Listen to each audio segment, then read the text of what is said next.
5 বছর সশ্রম কারাদণ্ডে দণ্ডিত করা হইল।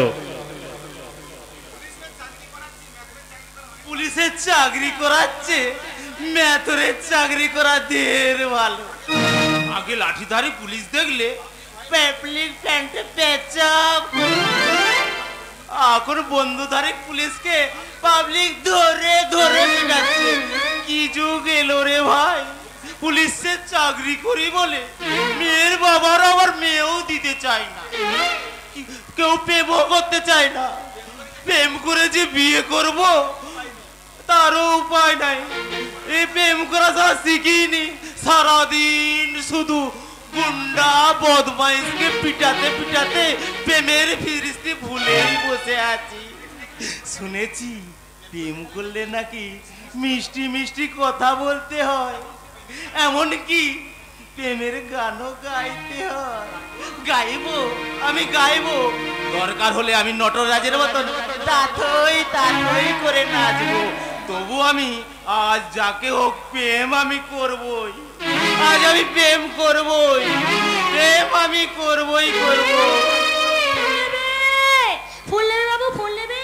বৌদিমণির খোপায় লাগানোর জন্য খুব সুন্দর সুন্দর বেল ফুল আর জুঁই ফুল আছে, আর দাদা ভাই দিদি ভাইদের জন্য আছে ভীষণ সুন্দর সুন্দর রক্ত গোলাপ।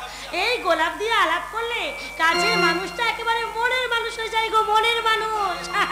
তাহলে রক্ত গোলাপি একটা দাও মাইরি, এটা দিয়েই তোমার সাথে একটু আলাপ করে দেখি তুমি আমার মনের মানুষ হও কি না। তোমার মনের মানুষ হতে আমার বয়েই গেছে। গোলাপ নেবে তো 10 টাকা দাও। ওই হারামজাদি, তো সাহস তো কম নয়। আমি সারা রাস্তা ঘুরে পাবলিকের কাছে পয়সা আদায় করি, তুই দেখে না আমাকে 10 টাকা দাও। 10 টাকা জানি বলি, এটা কি মগের মুলুম নাকি যে বিনা পয়সায় ফুল দেইনি বলে আমায় তুমি লকআপে ঢুকিয়ে দেবে? আরে আরে রাখছো কেন মাইরি? এই লকআপ তো সে লকআপ নয়, এ তো আমার হৃদয়ের লকআপ। প্রেমের ভালোবাসা দিয়ে এই হৃদয়ের কারাগারে সারা জীবন ধরে রাখবো। হাবিলদার দেখছি প্রেমের রসে একেবারে গদগদ হয়ে গেছে। তালে একটু তাল ঢুকে দিই। ও হাবিলদার সাহেব, তোমাকে আর আমার হাতে ওই রক্ত গোলাপ দিয়ে আমায় মনের মানুষ বানাতে হবে না গো। আমি তোমার হাতে এই রক্ত গোলাপ দিয়ে তোমায় মনের মানুষ বানিয়ে নিলাম। আমি নাচবো না গাইবো। হাবিলদার সাহেব, আমি ফুল নেব না, ফুলওয়ালিকে নেব। এই ফুলওয়ালিকেই না, ফুলওয়ালি নেব। फूलों सा चेहरा तेरा, कलियों से मुस्कान है, रंग तेरा देख के, रूप तेरा देख के कुदरत भी हैरान है।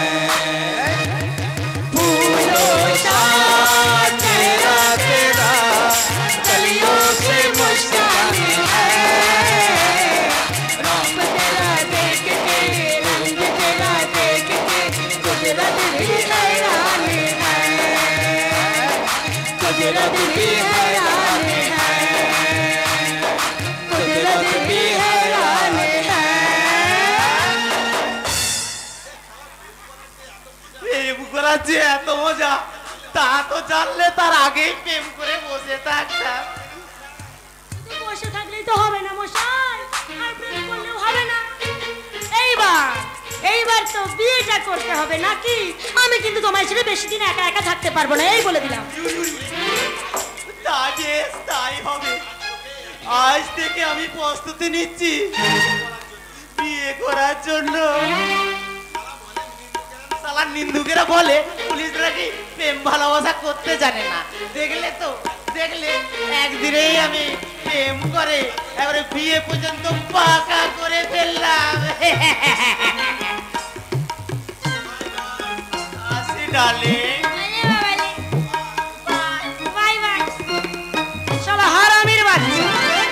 তোর মতো কুত্তাকে বিয়ে করাচ্ছে ওই গলায় দড়ি দিয়ে মরে যাওয়া অনেক ভালো। अरे तू मरिए गले शेर खान बदला लेबे कैसे रे छुकरी बदला? ओहो बदला तू साली बहुत खेल खेले थी और रिपोर्टर के साथ मिलकर तू हमारे नामे बहुत झूठा इंजाम लिखे, लेकिन हम इधर ऐसा रिपोर्ट बनावे कि सारा दुनिया ताज्जुब बने যাবে। তাজ্জব নয় রে শয়তান, তাজ্জব নয়। এই সারা দুনিয়ার মানুষ এবার প্রতিবাদের মশাল নিয়ে ছুটে আসবে, আর সেই মশালের আগুনে তোদের মতো সমাজের শত্রুদের জ্বালিয়ে পুড়িয়ে ছাই করে দেবে। और आगे ওদেরই খুন দিয়ে ও আগামী নিভিয়ে দেবে। যাও, যেতে বলছি, বাঁচাও।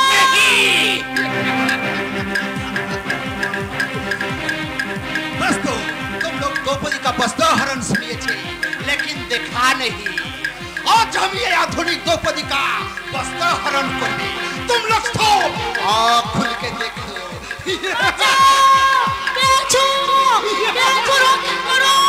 कोई नहीं, তোকে রক্ষা করতে कोई किसान नहीं আসবে।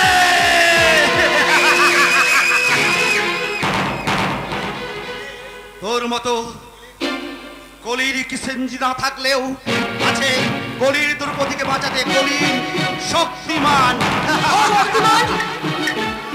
হ্যাঁ হ্যাঁ, শক্তিমান। যেখানে সবলের অন্যায় অত্যাচারে দুর্বলের দু চোখে বেদনার অস্ত্র ঝরবে, যেখানে গরিবের মুখের হাসি কেড়ে নিয়ে তোর মতো অহংকারী ধনগর্বী মানুষের দল স্বার্থের বুনিয়াদ করতে চাইবে, যেখানে তোর মতো নরপশুর থাবায় ওই অসহায় নারীর নারীত্ব টুকরে টুকরে হাহাকার করে কাঁদবে, সেখানে এগিয়ে আসবে, সেখানেই ছুটে আসবে, উল্কার মতো ছুটে আসবে খনির বিভীষিকা, শয়তানের দুশ্মন আর তোদের মতো জানোয়ারের জীবন্ত দম। এই সব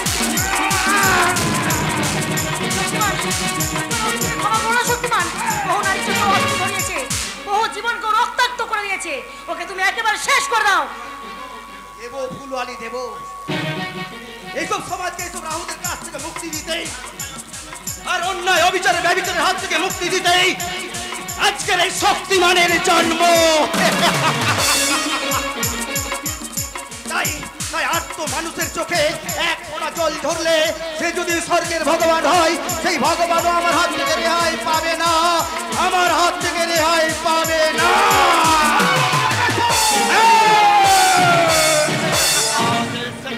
हाथों से जितना वापस करते पारबे ना, मस्तक के लिए प्रस्तुत है।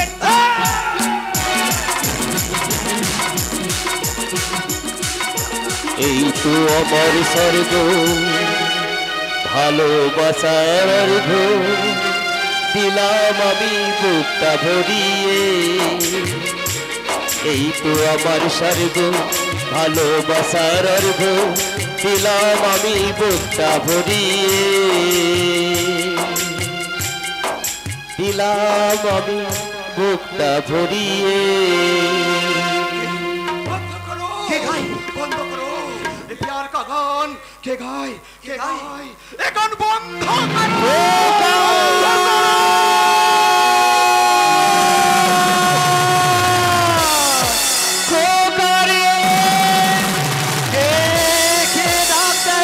पागल पारो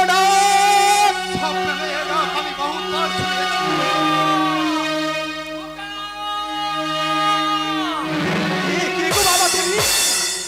আমি যে এক হতভাগ্য বাবা গো, হতভাগ্য বাবা,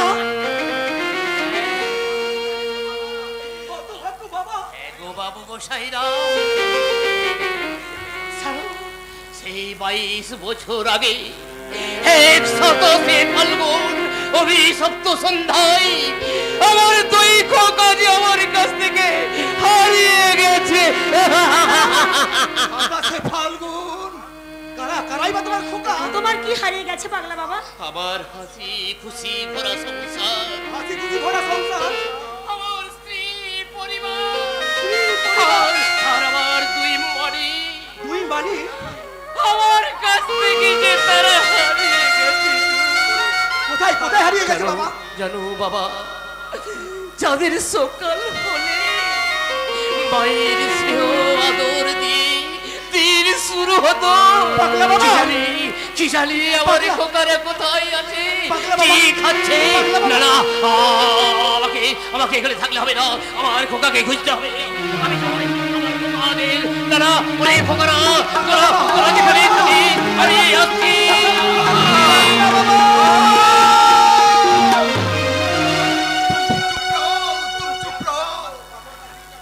तुम्हारा वो डाक तुम्हारे पाथर को भेंगे टुकड़ों टुकड़ों करे दीचे छुपा हुआ है दिल में मोचड़ के उठे लेकिन आज हमार नतून करे मने पड़ছে कि हमी एक महारा बदल सीमावरा তুই বুঝি মাহারা এক সন্তান পাগলা বাবা তোমার বাবাও বুঝি মারা গেছে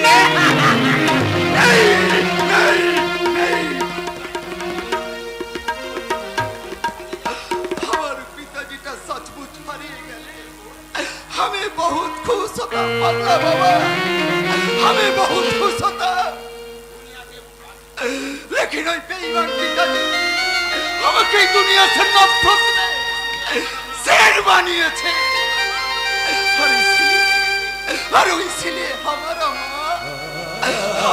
माँ আমাকে छोड़ के बहुत दूर चलिए গেছে ताई तो हमारा पिताजी आज हमारा पास जिंदगी रहना से वही मुर्दा पगला बाबा वही मुर्दा খোকা ওরে খোকা তুই যাস রে খোকা তুই যাস না তুই দাঁড়া রে খোকা তুই দাঁড়া কেন তোর মা থেকে আজ সীমিত কেন তোর বাবা থেকে সে আজ মারা গেছে দাঁড়া আমি খুঁজবো আমার সেই হারিয়ে যাওয়া সেই দুই সন্তানের আরেক সন্তানকে দাঁড়া ওগো বাবু সাইরা তোমরা ওই অভিমানী ছেলেটাকে ধরো আমার মনে হয় ওরে মাঝে লুকিয়ে আছে আমার হারিয়ে যাওয়া দুই পরশ মানিকের আরেক মানিক খোকা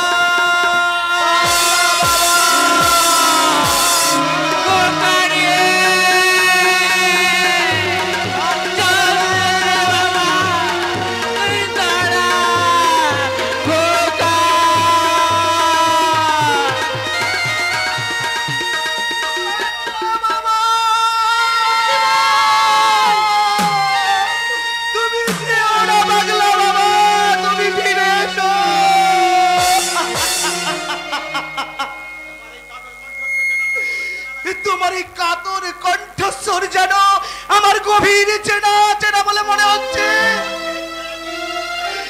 তোমারই মায়াবী কণ্ঠস্বর আমাকে যে মরিচিকার মতো হাতছাড়ি দিয়ে ডাকছে ওগো পাগলা বাবা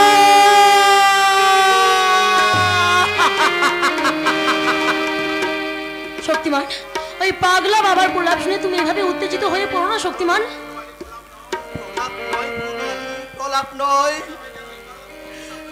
আমার মনে হয় যেন ওই অভিশপ্ত পাগলা বাবার জীবনের মাঝে লুকিয়ে আছে আমার সেই লুপ্ত মাখা ইতিহাসের একমাত্র সাক্ষী ওই পাগলা বাবা সেই 22 বছর আগে হারিয়ে যাওয়া দিনটার কথা আজও মনে পড়লে আমি থর থর করে কাঁপি হে পাগলা বাবা শক্তিমান তবে কি তুমিও সেই 27 ফাল্গুনের কোনো নীরব সাক্ষী সেটা তো সময়ই বলবে ফুলওয়ালি এখন তুমি ফিরে যাও ফুলওয়ালি এখন তুমি ফিরে যাও তোমার আর কোনো ভয় নেই এই শক্তিমানের স্পর্শে শের খানের মনের বিবেকটা শের খানের মনের ভিতরে যে শয়তানটা বাস করেছিল সেই শয়তানটা একেবারে শেষ হয়ে গেছে এখন তুমি যেতে পারো ফুলওয়ালি এখন তুমি যেতে পারো কিন্তু আমি কোথায় যাব শক্তিমান কে আছে আমার কেন তোমার আত্মীয় স্বজন বাবা মা ভাই বোন একদিন আমার সবাই ছিল কিন্তু আজ আমার কেউ নেই মানে ছোটবেলায় আমার মা মারা গেছেন আর বাবা ছিল ওই ভুজঙ্গনাগের কারখানার একজন শ্রমিক ভুজঙ্গনাগ শ্রমিকদের উপযুক্ত প্রাপ্য দেওয়ায় অস্বীকার করায় বাবা তার প্রতিবাদ করেছিল আর সেই জন্য ওই ভুজঙ্গনাগ গুন্ডা পাঠিয়ে আমার বাবাকে খুন করিয়েছে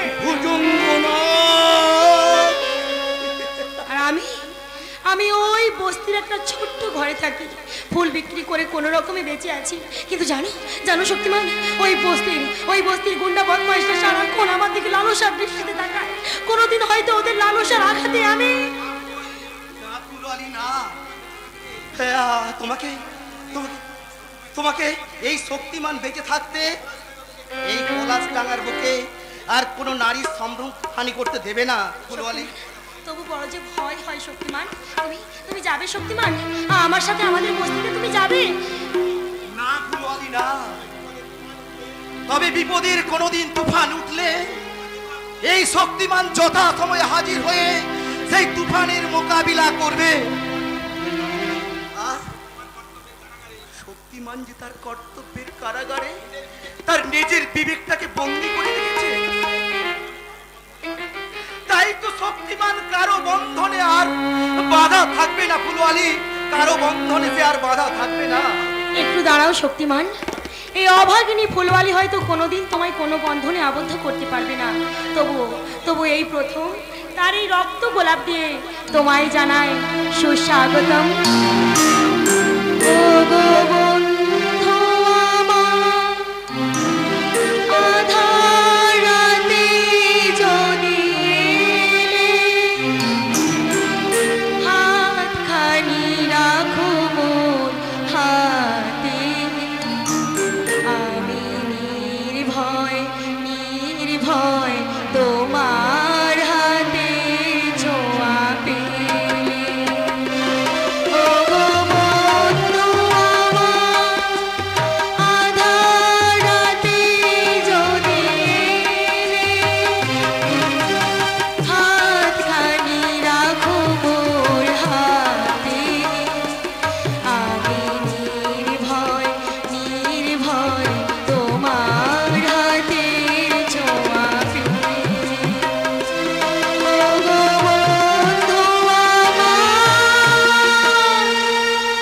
আধার রাতে যদি এলে।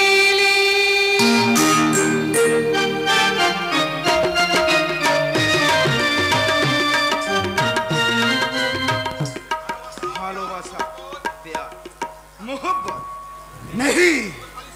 वो साली शबनम मेरे बेटे शेर को प्यार की जाल में फंसाते चाहिए। मेरा शेर का दिमाग को मोहब्बत का दरिया में फंसाते चाहिए। कभी नहीं, कभी नहीं, ये मैं होने नहीं दूंगा। उसी प्यार को मैं टुकड़ा टुकड़ा कर देंगे। शादी करवे पिताजी, सच्चा इंसान बने हम इस सपनम के लिए प्यार का घर बनावे पिताजी। क्या बोला बेटा? तू इंसान बनबे? हाँ, प्यार का घर बनावे? কেন পিতাজি কেন? शेर खान शैतान बोले कि इंसान बनते पारे ना। अरे अरे आजकल इंसान बनना बहुत मुश्किल होता है, ठीक है ना? अरे सारे दुनिया तेरे नाम के पर गुंडागर्दी का थप्पा लगा दिया, थप्पा।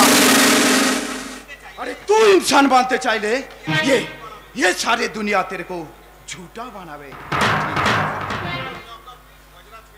अगर ये सारे दुनिया की लोग तेरे ऊपर नफरत का पैराज छोड़े, पैराज। यही नफरत का दुनिया में हम सिर्फ सच्चा आदमी बनते चाहिए पिताजी। अरे बेटा, लेकिन तू खाबी की नहीं बेटा? अरे खूनी गुंडा होने के नाते अरे तेरे को कोई नौकरी देवे ना बेटा? ये भूखा पेट में तू क्या करेगा पिताजी? हाँ बेटा, हाँ। ये दुनिया सिर्फ दौलत और ताकत से चलता है बेटा। आज की दुनिया के लिए तू इंसान बनकर भिगमग 1 टका भी देवे ना। अगर उसी के सामने तू चाकू और पिस्तौल धरेगा तो वही साला डर से मारे। मैनों में रुपया बरस देंगे, लेकिन ये शेर खान और चाकू पिस्तौल धरबे ना पिताजी। तो मेरा जवाब का क्या होगा? अरे शक्तिमान को घायल करने के लिए अरे मैंने जो 20,000 रुपया लिया, वो रुपया तुम वापस दे दो पिताजी।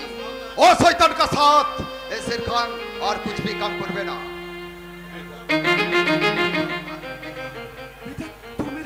बात सुनबे ना बेटा बेटा ये रहमान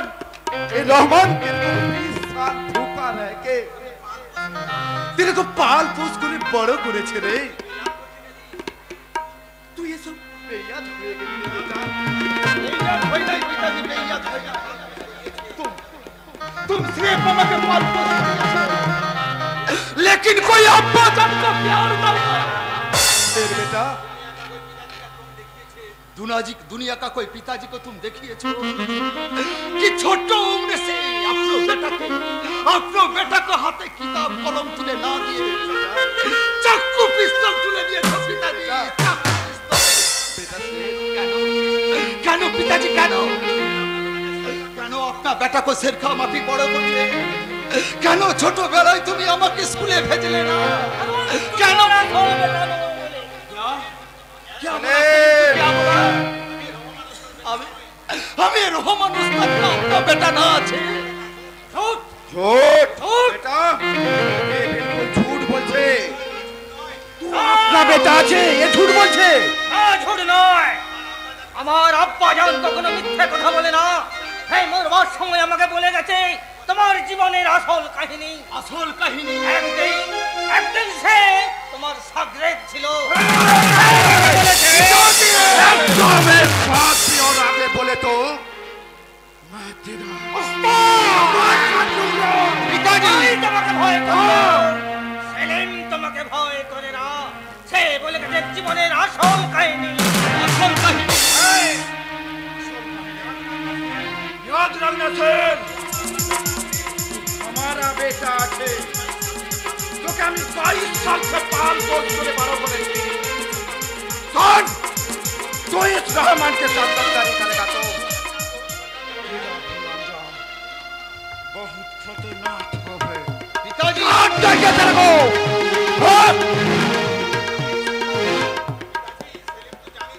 पिताजी सलीम तू जानिस हमें और रहमान उस्ताद का अपना बेटा ना আছে আমার আব্বা জান কখনো মিথ্যা কথা বলে জানিস তুই রহমান ওস্তাদের বেটা নও তো আমি কোন আছে জানি না আমি বলতে পারবো না কোথায় আছে আমার আব্বাজান কে আমি কোথায় আমার আসি হে আল্লাহ তো মুঝে বাতা দে আল্লাহ আমি কোন আছে तू ठीक বলছিস সেলিম तू ठीक বলছিস ও রহমান ওস্তাদ আমার আব্বা জান না আছে ठीक है इसलिए যখনই আমার दिल का ওই আব্বা জান का प्यार চাইতো ও রহমান ওস্তাদ हमारा सामने लाडू को तोड़िए दितो भाई हमारा ये दिल में दूध का ठेके रखना से তুই ঠিক বলেছিস রহমান ওস্তাদ আমার আব্বা জান না আছে আমাকে 22 साल से पाल पोस করিয়েছে ये दुनिया में আমাকে सहारा दिएছে तो कैसे আমি ওস্তাদ के साथ हाय अल्लाह तो मुझे अब सच्चाई का रास्ता दिखाई दे माले सच्चाई का তোকে রাস্তা দেখাবো सलीम তোকে কাঁচা রাস্তা আমি দেখাবো তোর জীবন গড়ার নতুন জীবন আমার দিদি যে তোকে খুব প্যার করে ভালোবাসে আজ যে তোর জন্য সে পহর গুনছে क्या बोला सलीम तू क्या बोला तेरा दीदी सब लोग हमके प्यार करे আরে শের ভাই আমার দিদির প্যার দিয়ে তোর সমস্ত দুঃখ দুর্দশা ভুলিয়ে দেবে আমার দিদির মহব্বত দিয়ে তোকে দেখাবে নতুন দুনিয়া নতুন लेकिन मुर्दा दिले कोई प्यार कोई मोहब्बत ना আছে আছে তোর উপরটা পাথরের মতো কঠিন হলো তোর ভেতরটা যে কতখানি নরম সেটা আমার দিদি তোকে চিনে ফেলেছে রে। তাই তো সে তোর জন্য আশা করে দিনের পর দিন প্রহর গুনছে। তাই বলছি স্যার ভাই, তুই তোর সেই পুরনো জীবন ফেলে দিয়ে দিদির হাত ধরে একটা নতুন জীবন গড়বি তো সালে। নতুন জীবন, নতুন।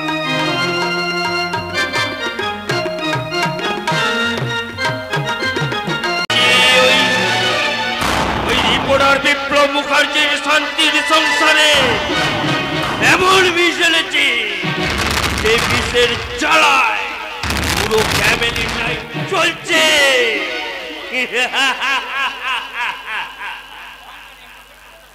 ওইদিকে শালা অহংকারী ইনকাম ট্যাক্স অফিসার স্বরূপ মণ্ডল ওই দিশে জেল কাটছে। ওই রিপোর্টারের জীবনটা, জীবন গড়ার সমস্ত স্বপ্ন মুখ তুবড়ে পড়েছে।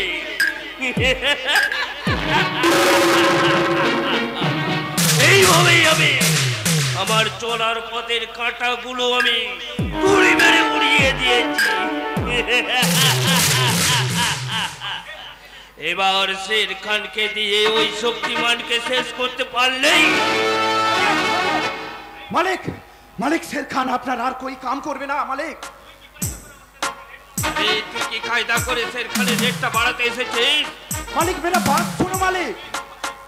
দেবো দেবো দেবো 20, 25, 50, কারণ আমি আমার চলার পথে ওই শক্তিমান নামক কাঁটাটাকে আমি উবড়ি ফেলতে চাই। মেরা বাত তো শুনিয়ে মালিক। না না না, আমি কোনো তোর কথা শুনতে রাজি নই। আমি শুধু শুনতে চাই ওই শক্তিমানের মৃত্যুর সংবাদ। তাই বল বল, তোর কত টাকা লাগবে? 10, 20, 1 লাখ? अरे लाखों रुपया दिले भी वो शेर खान मेरा बात सुनबे ना। हर एक बस्ती वाली लड़की से वो प्यार की सपना दिख रहा है। अरे वो शेर खान वो लड़की के साथ घर बसाना चाहते हैं, प्यार करना चाहते हैं और शादी। মিথ্যা কথা, সম্পূর্ণ মিথ্যে কথা দাদা শোনা। কাল শের খান শক্তিমানের হাতে মার খেয়ে পালিয়ে এসেছে বলে আজ মিথ্যে কাহিনী শোনাতে এসেছে।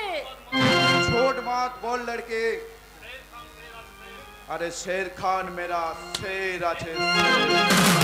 শের কি চাল সেটা কালই প্রমাণ হয়ে গেছে। এই তুই কি বলছিস রে সেটা? আমি ঠিকই বলছি দাদা শোনা। একটা পাগলা এসে যদি না বাঁচাতো তাহলে শক্তিমানের পরিবর্তে শের খানের নামটাই পৃথিবীতে একেবারে মুছে যেত। আমি কি শুনছি রহমান? তুই যাকে শেরের সঙ্গে তুলনা করিস তার ক্ষমতা এতই তুচ্ছ। দে দে, আমার টাকা ফিরিয়ে দে। रहमान उस्ताद रुपया वापस करे ना मालिक। आपने हमने हमारे ऊपर दायित्व दें। मैं खुद उस शक्तिमान को पकड़ेंगे। शेर खान को हम पकड़कर वो सारे को सारे पास ले आएंगे। না রহমান, শের খান যার কাছে শক্তির মোকাবিলায় হেরে যায়, তুই এই বয়সে তার সঙ্গে মোকাবিলা করতে চাস? अरे उमर तो ये रहमान के पास कुछ भी नहीं है साहब मालिक। ये बुढ़ा हाथ में रहमान फेलकी लगे देते पारे, फेलकी। अब मत समझे मालिक, वो शक्तिमान को हमें না না রহমান, আমি ওই শের খানের কথাতে তোকে টাকা দিয়েছি।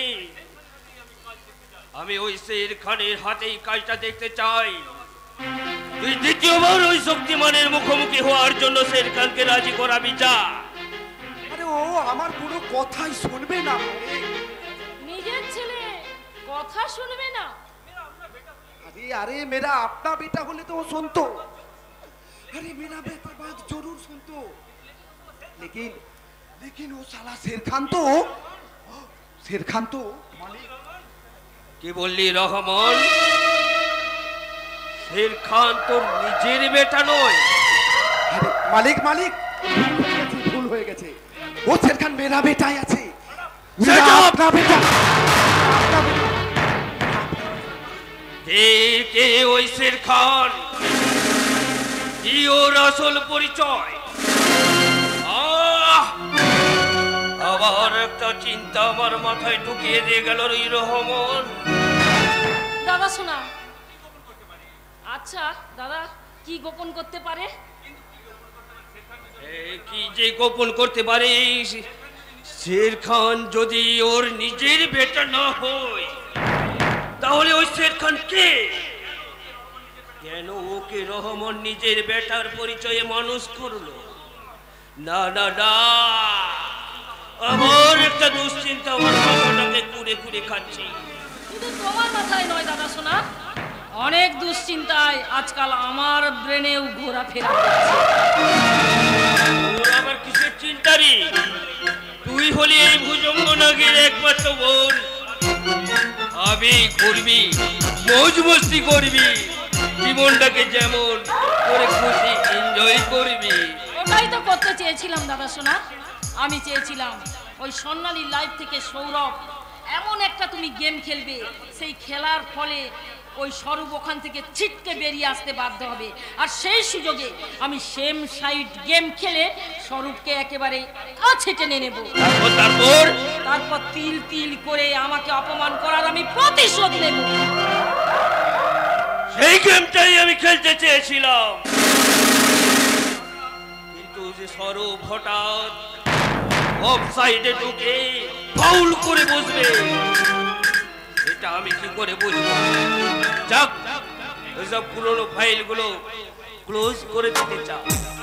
এখন আমার একটা চিন্তা মাথাটাকে কুড়ে কুড়ে খাচ্ছে। সিরিয়াস চ্যাপ্টার মানে? কালকে এক বিজনেসম্যান আমার বাড়িতে আসছে, তাকে যদি খুশি করা যায় সে হয়তো আমাকে বিজনেসের পার্টনার করে নিতে পারে, কিন্তু এই মুহূর্তে তাকে খুশি করার মতো এরকম বিশ্বাসযোগ্য কাউকে পাচ্ছি না। সেই জন্যই তো আমি ভীষণ টেনশনে আছি রে বোন। এতে টেনশনের কি আছে দাদা শোনা? আমি তো রয়েছি নাকি? না না না না, তুই এই ভুজঙ্গ নাগের বোন হয়ে দাদা শোনা, তুমি বুঝতেই পারছো না। তুমি জানো আমি তোমার বোন, উনি তো আর জানছেন না যে আমি তোমার বোন। ও দাদা শোনা, গেস্টকে খুশি করার দায়িত্ব আমি নিলাম। আমিও ঠিক এটাই চেয়েছিলাম। ও যদি সোজাসুজি রাজি না হয়, তাহলে ওকে আমি উল্টো করে। কি ভাবছো দাদা শোনা? না মানে ভাবছিলাম তুই আমার বোন হয়ে এই কাজটা কি করতে পারবি? আরে আমার উপর দাদা শোনা ভরসাই করতে পারছি না। তাহলে দেখো কেমন করে তোমার ফ্রান্সের বিজনেসম্যানকে আমি খুশি করি। এই ডোন্ট মাইন্ড দাদা শোনা, মনে করো তুমি সেই ফ্রান্সের বিজনেসম্যান আর আমি সেই বিজনেসম্যানের এনজয় পার্টনার মিস শ্বেতা। মেরা দিল প্যার কা দিওয়ানা, मेरा दिल प्यार का दीवाना, दीवाना दीवाना प्यार का परवाना, आता है मुझको प्यार में चल जाना, मुश्किल है प्यार तेरा बच के आना। मेरा दिल प्यार का दीवाना, मेरा दिल प्यार का दीवाना। এ কি রে বাবা, আমি কি রাস্তা সুরে ওই 5 স্টার হোটেলে ঢুকে পড়েছি নাকি? ফাইভ স্টার হোটেল নয় মিস্টার রায়, এটা আমারই বাড়ি। নমস্কার স্যার, নমস্কার। একেবারে রাজকীয় ব্যাপার স্যার। এমন সুন্দরী মেয়ে ছেলে নিয়ে নাচ গান শুধু আপনাকেই মানায় স্যার। কি বললেন? তাই মালটার জন্য ক টাকা রেট দিয়েছেন স্যার? আমিও মানে ওই একদিনের মতো মালটাকে।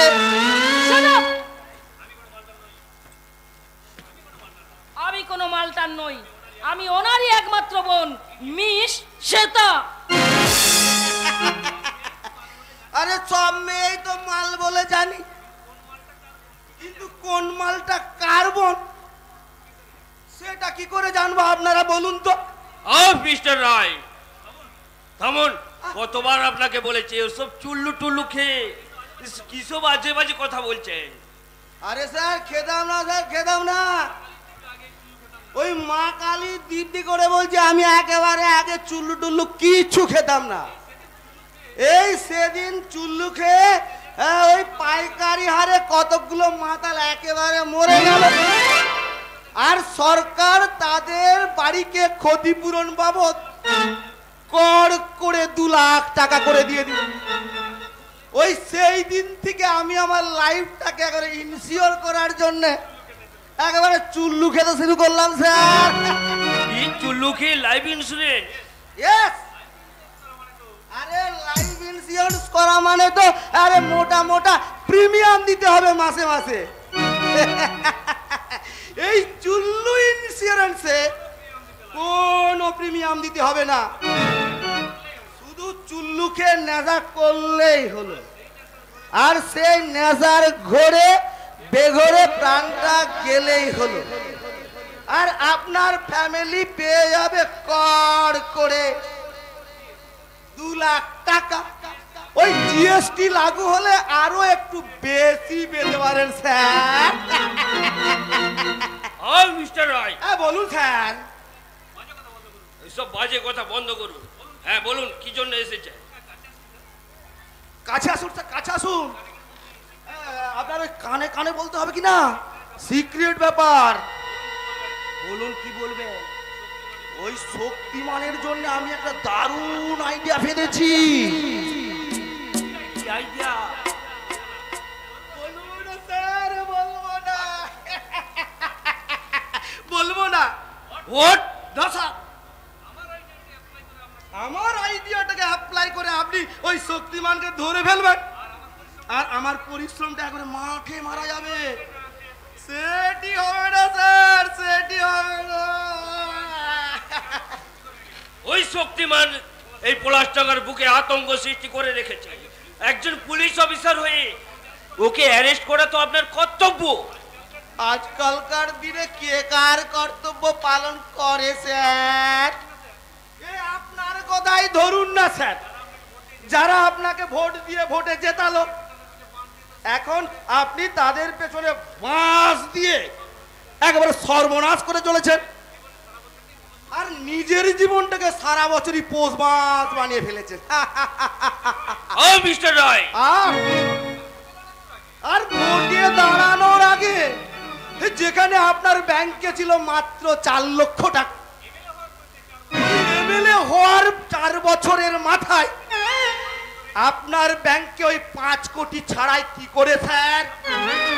আপনার ঘরে কি ওই আলাদিনের আশ্চর্য প্রদীপ আছে নাকি?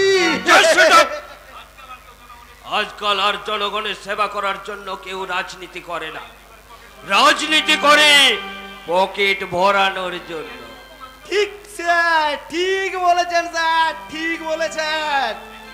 আজকালকার পুলিশরাও আর ডিউটি করে তাদের কর্তব্য করার জন্য নয়, হ্যাঁ ডিউটি করে তাদের পকেট ভরানোর জন্য, আপনাদের পকেট ফুটো করে ভরানোর জন্য। হ্যাঁ, আপনার ওভার ডিউটি করার জন্য আপনাকে কত দিতে হবে সেটা বলুন তো।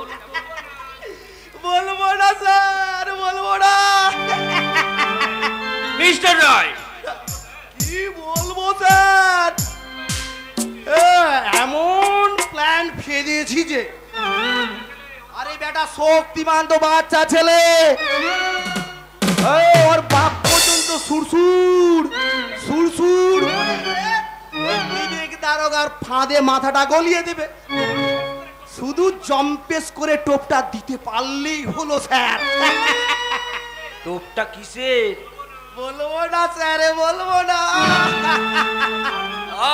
মহা মুশকিলে পড়া গেল তো। শক্তিমানকে ধরার জন্য আপনাকে কত টাকা দিতে হবে সেটা বলুন তো। 10,000, 20,000? স্যার, ওটা তো আমার টোপ সাজাতেই শেষ হয়ে যাবে। কি বললেন? মানে ওই পুলিশ অফিসাররা তো আপনাদের টাকার জোরেই বলবান স্যার। আপনারা যত টাকা ঘুষ দিয়ে আমাদের পকেট ভর্তি করবেন, আমাদের শক্তিটাও ঠিক তত গুণ বেড়ে যাবে। ঠিক আছে ঠিক আছে, আপনাকে আমি 25,000ই দেবো, কিন্তু কাজটা যদি না হয়। আরে হবে না মনে হয়ে বসে আছে। আমি হলাম এই পলাশডাঙ্গা থানার অফিসার ইনচার্জ বিবেক রায়। আমি কিনা একটা ছিচকে মস্তানকে ধরতে পারবো না। আবার শক্তিমানের কানে কথাটা পৌঁছাবে না তো। মিস্টার রায়, হ্যাঁ হ্যাঁ শুনুন স্যার, আমি আইনের এই খাঁকি উর্দি ছুঁয়ে শপথ করছি, 3 দিনের মধ্যে শক্তিমানকে ধরে নিয়েছে হ্যাঁ আপনার ওই পায়ের তলায় হাজির করব। যদি হাজির করতে না পারি তাহলে আমি আর বাকি টাকা নেব না। দিন স্যার দিন, আমায় 10,000 টাকা দিন স্যার। হ্যাঁ দিন স্যার, দিন স্যার। এই নে। চমৎকার! এই হলো আধুনিক সভ্য সমাজের নিদর্শন। দন্তের নয়ে নেতা, পয়ে পুলিশ, এটাই হলো উচ্চ স্বচ্ছ ভারতের আসল চিত্র। এই পাগলাটা আবার কোত্থেকে? ও স্যার পাগলা টাগলা নয়, মনে হয় একটা ভিখারি স্যার। আজকালকার ভিখারিরাও দেখছি ওই দার্শনিকদের মতো কথা বলে স্যার। বলবেই তো স্যার, বলবেই তো, কারণ আজকের দিনে এই পাগলরাই তো এই দর্শনিক ভাবে এই সমাজটাকে চিনেছে গো স্যার। বাবু মশাই, নেতা মন্ত্রী আমলাদের কোটি কোটি টাকা ওই সুইজ ব্যাংকে পৌঁছে যাচ্ছে।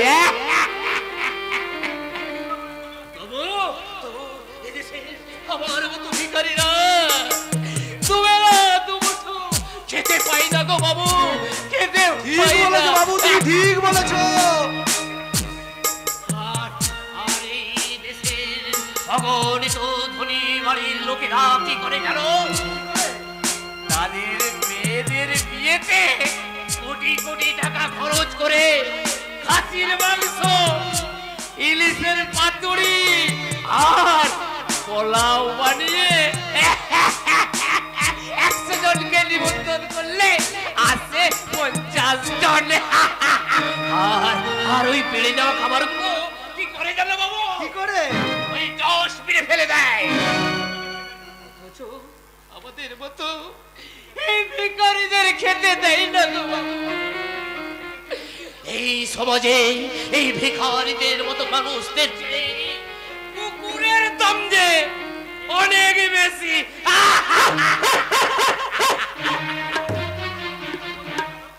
বলতে পারো বাবু মশাই, বলতে পারো এই কোন সভ্য সমাজ আমরা বাস করছি? এই রাস্তায় দূর হয়ে এখান থেকে, নইলে লাথি মেরে তাড়াবো। ও তো দেখি সব সত্য কথাই বলতে স্যার। এই আপনার কথাই ধরুন না স্যার, হ্যাঁ আপনার ওই 2টো কুকুরের পেছনে মাসে মাসে যা খরচ হয় তাতে হয়তো 20-25টা ভিখারি প্রতিপালন করা যাবে। আহারে, তুমি যদি মানুষ না হয়ে কুকুর হতে তাহলে স্যার বোধহয় কুকুর মহলে তোমাকে ওই রূপোর চেন পরিয়ে বেঁধে রাখতো।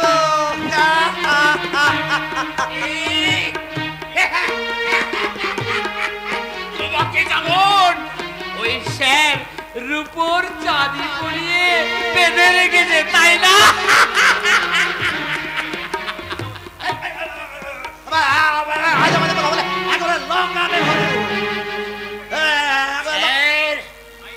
আইনের এই খাকি উর্দির সম্মানটাকে আপনার মতো পুলিশেরা ধুলোয় মিশিয়ে দিচ্ছে। আর ওই লাগানো ধরিনাকে দিয়ে তুমি ঘুষ নিচ্ছ পুলিশ অফিসার। তুমি কেমন পুলিশ অফিসার গো? আরে দূর, আমি নামেই পুলিশ, আমি জাতের পুলিশ নয়, বুঝেছো? আমি যদি জাতের পুলিশ হতাম তোমাকে সব বেআইনি কথা বলার অপরাধে একেবারে লকআপে ঢুকিয়ে দিতাম। আগে তো আপনার এই স্যারকেই ওই লকআপে ভরে দিতে হবে। এই কিছুক্ষণ আগে আমি দেখলাম আপনাকে ঘুষের টাকা দিচ্ছিল, আর আপনি ওই অশোক চক্র লাগানো টুপিটাকে দিয়ে সেই টাকাকে তুমি আড়াল করছিলেন। এই রাস্কেল, তুই জানিস না কার সামনে দাঁড়িয়ে কথাটা বলছিস? নয়া তো আমি ঝুঁচো মেরে হাত বন্ধ করতে চাই না, নইলে তোকে আমি কি করতে রে বাবু? আমি বুঝাবো মানে সব। তবে কখনো কেউটের মতো আমি তমল মারি না, ওই অজগরের মতো আমি অস্ত কিনে খাই, কিনে খাই। তুমি সেই ভুজঙ্গটা যে আমার 22টা বছরকে গিলে খেয়েছো, আমার হাসি খুশি ভরা সংসারটাকে তুমি শেষ করে দিয়েছো। তুই আমি শুনবি, তুই আমি শুনবি, আমি তোর মহাকাল, আমি বিদ্রোহী, আমি নরকান্ত, আমি সেই দিন অবসান্ত, তবে উদ্বৃতের কন্দন রোল আকাশে বাতাসে ধরিবে না, অত্যাচারের খড়গকে পারবে ওই রণভূমির নিবে না। বিয়ারে আবার কেড়েছিস তোরা, ভেঙেছিস ঘর বাড়ি, সে কথা কি আমি জীবনে মরণে ভুলতে পারি? আদে মেহেন্দ্র মানবিকতার আমি যদি কেউ হই, ওই সজল হারানো শ্মশানে তোদের চিতা আমি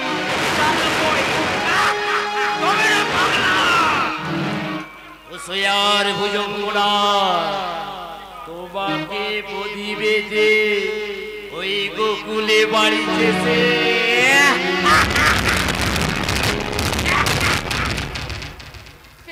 শিশি ভাগলে পরে কুকুর পরে রাগ করো, তোমরা যে সব ধেড়ে খোকা এই ভারত ভেঙে ভাগ করো, তার বেলা তাই বেলা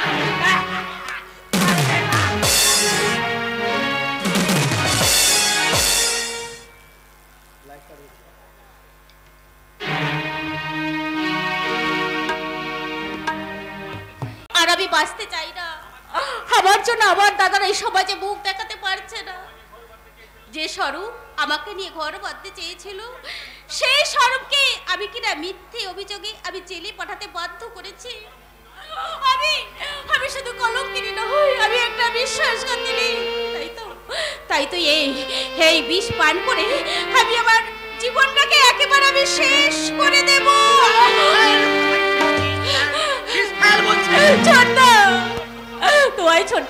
আমাকে তুই মরতে দে, এই কলঙ্ক আর আমি বইতে পারছি না। দাদা বাড়ি ফিরে এলে আমরা সবাই একসঙ্গে বিষ পান।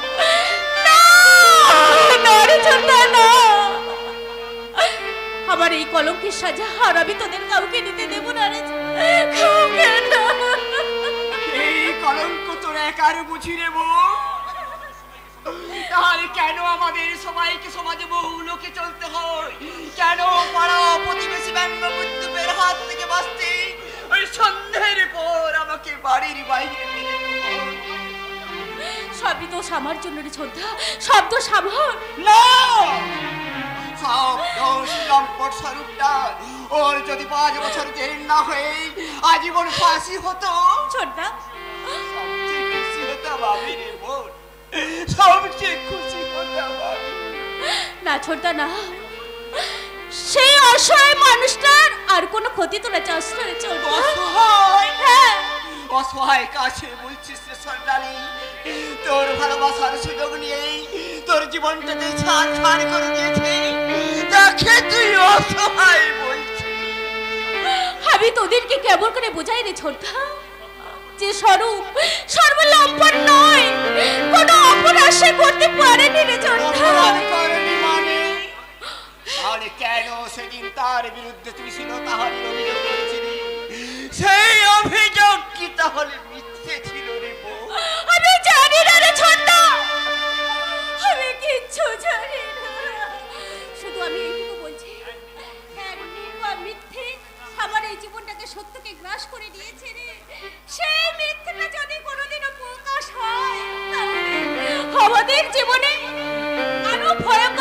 করতে যাবি রে ছোটদা? ওটাই মানে তো হয় ছোটদা, আর তুই আমার কাছে কোনো কিছু জানতে চাস না রে ছোটদা? আর তোর কাছে আমি কিছু জানতে চাইবো না। তুই আমার কথা দিন দেব, আর কখনো মোরার কথা মনে আনবি না। ছোটদা, আমাদের মুখের দিকে তাকিয়ে যে দাদা বৌদি সন্তান না হওয়ার জন্য তোরা ভুলে আছে রে বউ, আমরা যদি তাদের কথা একটু না ভাবি তাহলে মানুষ দুটো কেমন করে বাঁচবে রে বউ? ছোটদা, আমি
আর কোনো কথা নয় রে বোন, আর কোনো কথা নয়। যদি বিশ্রাম কর। আর বৌদি বলছিল বাড়িতে চাল বাড়ন্ত, এদিকে সন্ধ্যা নেমে এসেছে, তাই বাসুদার দোকান থেকে আমি কিছু কেনাকাটা করে নিয়ে আসি। কেমন কিছু কেনাকাটা?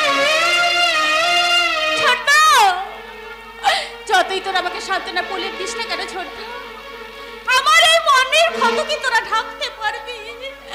আমি স্বরূপের উপরে যে অন্যায় করেছি তার কোনো ক্ষমা হয় না। তবু যদি কোনোদিন স্বরূপের সাথে আমার দেখা হয় তাহলে তার পা দুটো জড়িয়ে ধরে আমি বলবো, আমাকে তুমি ক্ষমা করে দাও স্বরূপ, আমাকে ক্ষমা করে দাও। ক্ষমা? একি স্বরূপ, তুমি? হ্যাঁ হ্যাঁ, আমি যাকে তুই বলাৎকারের অভিযোগে ওই জেলে পাঠিয়েছিলি, তাকে হঠাৎ চোখের সামনে দেখে এমন ভূত দেখার মতো চমকে উঠলি যে। তুমি জেল থেকে ছাড়া পেয়েছো স্বরূপ? আরে ছেড়ে দেবে কোন শালা? আমি তো ওই জেল ভেঙে পালিয়ে এসেছি। কিন্তু পুলিশ যদি আবার তোমাকে গ্রেফতার করে? তাতে তোর কি রে শয়তানি? তুই আমার উপর মিথ্যে বলাৎকারের পরোয়ানা চাপিয়ে আমার জীবনটাকে কেরোসিন করে দিলি, অথচ তুইও জানিস আর আমিও জানি যে আমি সম্পূর্ণ নির্দোষ। তবুও শালা মিথ্যে পরোয়ানা মাথায় নিয়ে আমাকে ওই জেলে যেতে হয়েছে। কিন্তু না, অপরাধ না করে আমি জেল খাটতে প্রস্তুত নয়। তাই তো তোকে আমি জানোয়ারের মতো আজ বোঝাতে এসেছি বলাৎকার কাকে বলে।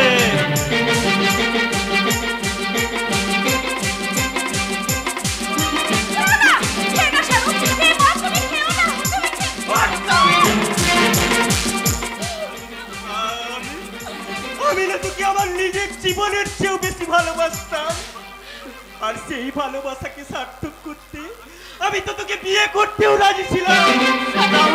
তাহলে তুই কেন আমার সাথে এরকম করলি? কেন কেন কেন?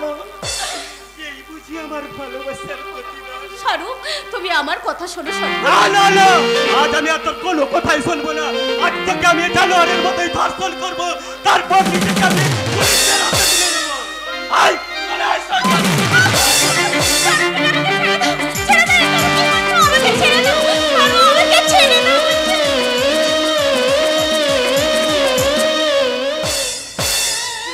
পুলিশ এখানে আসলো।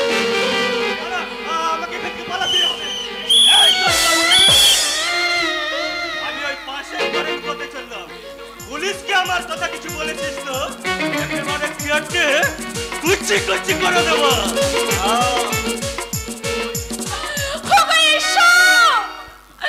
এরপরও কি বেঁচে থাকা যায়? এখন আমি কি করব? তুমি আমাকে বলে দাও ঈশ্বর, তুমি আমাকে বলে দাও। আসতে পারি? আপনি সাব ইন্সপেক্টর কাঞ্চন না, গতকাল রাতে সরব সান্না নামে এক ফেরারি আসামি জেল থেকে পালিয়ে গেছে। তাই কিছু পাবলিকের রিপোর্ট সে নাকি কিছুক্ষণ আগে এই বাড়িতেই এসে পৌঁছেছে।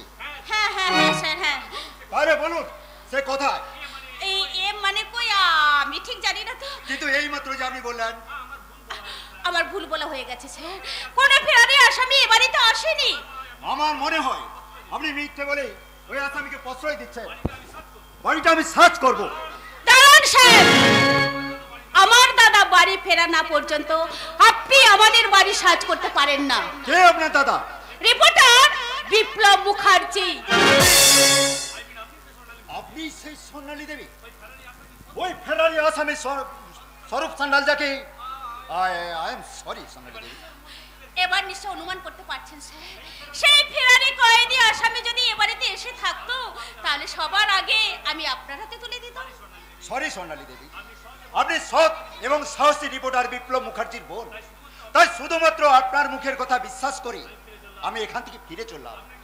আপনাকে অযথা বিরক্ত করার জন্য আমি দুঃখিত। নমস্কার। সত্যবাদী রিপোর্টার বিপ্লব মুখার্জি আজ এই মিথ্যের সাগরে তার জীবনের ভেলা ভাসিয়েছে সে। দুর্ভাগ্যের ঘূর্ণিঝড়ে তার জীবনের ভেলা হয়তো একদিন মিথ্যের সাগরে ডুবে যাবে। আর ওই সাগর থেকেই তুমি তুলে আনবে মুঠো মুঠো বাঁচার মুঠো। স্বরূপ স্বরূপ তার জীবনের সমস্ত যুদ্ধে পরাজয় স্বীকার করে নিয়ে চিরদিনের মতো এই আলোর জগৎ থেকে হারিয়ে ওই অন্ধকার জগতে হারিয়ে যেতে চলল। সোনালী, এই অভাগা স্বরূপকে তুমি ক্ষমা করো সোনালী, ক্ষমা। স্বরূপ, তুমি তোমার প্রতিশোধ নেবে না? প্রতিশোধ নিতে আমি আসিনি সোনালী, আমি এসেছিলাম তোমার সাথে অভিনয় করতে। অভিনয়? হ্যাঁ হ্যাঁ অভিনয়। আজ যে তুমি আমাকে এই অন্ধকারের রাজ্যে ছুড়ে ফেলে দিলে, সেখানে বাঁচতে গেলে আমাকে পাপ ঘৃণা আর অপমানকে সঙ্গে নিয়ে বাঁচতে হবে। কিন্তু আমার আহত বিবেক যে আজও ন্যায়ের স্বপ্ন দেখে সোনালী, আমার অসহায় অতীত আমাকে বারবার আচ্ছানি দিয়ে ডাকে। তাই তো এই নরকের দুনিয়ায় আমি নরকের টিমিকিট চাইতে না পারলে অন্তত যাতে অভিনয় করে একটু বেঁচে থাকতে পারি, তাই তো তোমার সাথে আমি অভিনয় করে নিজেকে একটু পরখ করে নিলাম। স্বরূপ, তুমি বলেছিলে গো ভালোবাসি গো, আজ কেন গো এমন হলো? বলেছিলে গো ভালোবাসি গো, আজ কেন গো এমন হলো? এমন হলো, এমন হলো, বলবো না গো আর কোনদিন ভালোবাসি মোরে। বলবো না গো আর কোনদিন ভালোবাসো তুমি মোরে। ভালোবাসো তুমি মোরে, ভালোবাসো তুমি মোরে।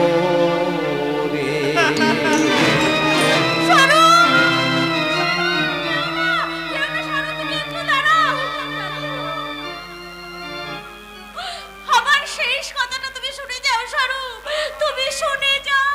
দাঁড়াও সোনালী, দাদা, একটা দাগি ফেরারি আসামিকে তুই প্রশ্রয় দিয়ে অন্যায় করিস। আমি তুই না আদর্শবান রিপোর্টার বিপ্লব মুখার্জির বোন, আমার শিক্ষাকে অপমান করে অন্যায়কে প্রশ্রয় দিতে তোর বিবেকে একটুও বাঁধলো না? বিশ্বাস করো দাদা, আমি চুপ! পাপ কণ্ঠে কাছে তুই আমার দাদা বলে ডাকবি না? কেন তুই এমন করলি বল? তুমি কি করছো গো? এইভাবে তুমি মেয়েটাকে মারছো কেন? ছাড়ো, ছেড়ে দাও আমাকে, আজ ওকে আমি মেরে শেষ করে দেবো। আচ্ছা তুমি কেমন মানুষ গো, যে মেয়েটা দুঃখে লজ্জায় নিজে আধমরা হয়ে বেঁচে রয়েছে, তাকে তুমি নতুন করে কি করে মারবে গো? ও একেবারে মরে গেলে এই বোধহয় শান্তি পেতাম। ও না গো না, তুমি এ কথা বলো না গো, তুমি এ কথা বলো না। আমি জানি তো অনেক যন্ত্রণায় তুমি কথাগুলো বলতে বাধ্য হচ্ছ, কিন্তু একটা কথা ভেবে দেখো তো, তোমার থেকে অনেক যন্ত্রণা ভোগ করে ওই মেয়েটা বেঁচে রয়েছে, আর আমরা যদি সান্ত্বনা ওকে না দিই তাহলে কেমন করে ও বেঁচে থাকবে? তুমি আমায় বলতে পারো? বেঁচে থাকা আর মরে যাওয়া আমার কাছে তুই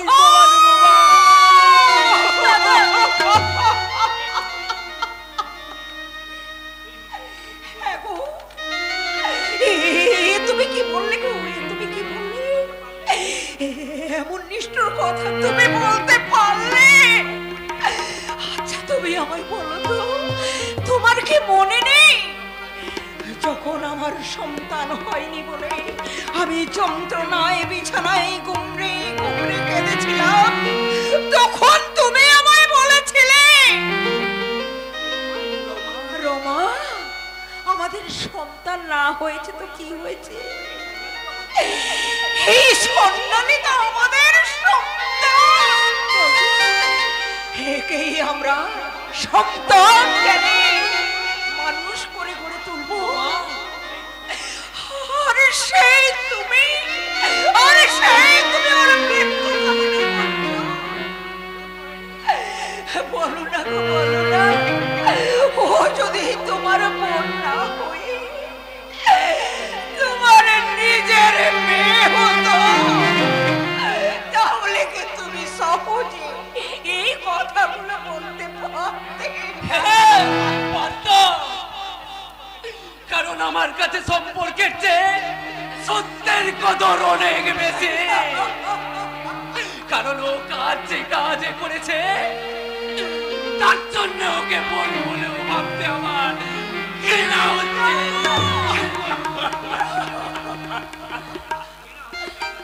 ঘৃণা হচ্ছে তাই না দাদা? কিন্তু যে প্রিয়ারি কয়েদিকে প্রশ্রয় দেওয়ার অপরাধে আজ আমি তোমার ঘৃণার পাত্র সেজেছি। সেই স্বরূপকে অসাকে সাজিয়েছি আমার মতো তোমাকে তো এক ভয়ঙ্কর মিথ্যেকে প্রশ্রয় দিতে হয়েছে দাদা। মানে স্বরূপ সম্পূর্ণ নির্দোষ দাদা, সে কোনো অন্যায় করেনি। আমি স্বরূপকে মিথ্যে অপরাধে আমি জেলে পাঠাতে বাধ্য করেছি। কে বাধ্য করেছে? আর কেই বা তোর সর্বনাশ করেছে বল না? আমি বলতে পারবো না বৌদি, আমি বলতে পারবো না। আমি মরে গেল সে কথা আমি বলতে পারবো না।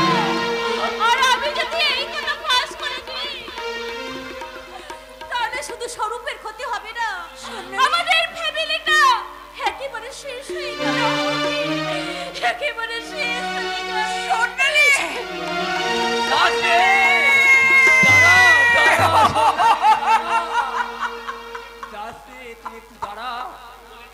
বলে যা আসল অপরাধীকে, তাকে আমি কঠোর শাস্তি দেব। আমি কি শুনলাম গো? আমি কি শুনলাম? নির্দোষ ছেলেটা অন্যের অপরাধ মাথায় নিয়ে সে জেল খাটছে। বলো না গো, বলো না, এর জন্য তো আমরাও সমানভাবে দায়ী, অপরাধী। ওগো ঈশ্বর, আমরা কি ভুল করেছি? ফুলের মতন একটা নিষ্পাপ জীবনকে অকালে ছড়িয়ে দিয়েছে। না না, স্বরূপকে আমি এইভাবে হারিয়ে যেতে দেব না। আসল অপরাধকে খোঁজার আগে স্বরূপকে আমি খুঁজবো, ওকে মাইনের মিথ্যে সাজা থেকে মুক্তি দেবো। স্বরূপ